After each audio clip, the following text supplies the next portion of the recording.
Phone tapping case పోలీసుల అదుపులో వేణుగోపాలరావు 11 గంటల పాటు సుదీర్ఘ విచారణ, నేడో రేపు అరెస్టు ప్రకటించే ఛాన్స్. 7 ఏళ్లుగా ఎస్ఐబిలో ఓఎస్డీగా పనిచేసిండు. వారం పాటు కస్టడీకి రాధాకిషన్. ఆయనపై కూకట్పల్లి పోలీస్ స్టేషన్లో కేసు నమోదైంది. ట్యాపింగ్ జరిగి ఉంటే కేసీఆరే బాధ్యుడా? పోలీస్ అధికారులు రవిగుప్తా, శివధర్ రెడ్డి, మహేందర్ రెడ్డిల ప్రమేయం ఉండదా?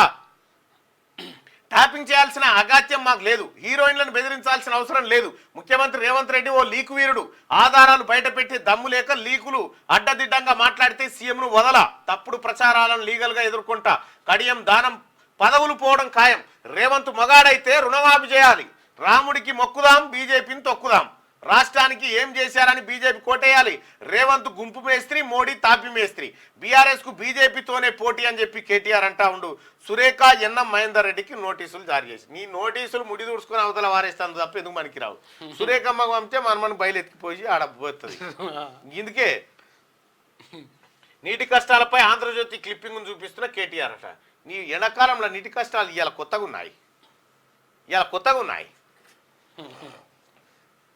కన్నట ట్యాపింగ్ జరిగి ఉంటే కేసీఆరే బాధ్యుడు అంటుడు. కాళేశ్వరం కడితేనేమో కేసీఆరే బాధ్యుడు అవుతాడు. మిషన్ భగీరథ నీళ్ళు అంటేనేమో కేసీఆరే బాధ్యుడు అవుతాడు.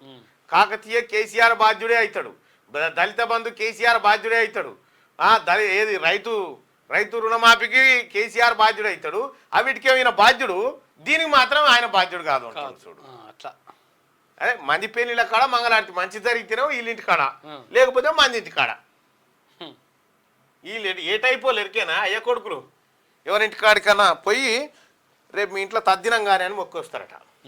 ఆ టైపో వీళ్ళు మంచి జరగాలని మొక్కరు, తద్దినం కావాలని మొక్కొస్తారు.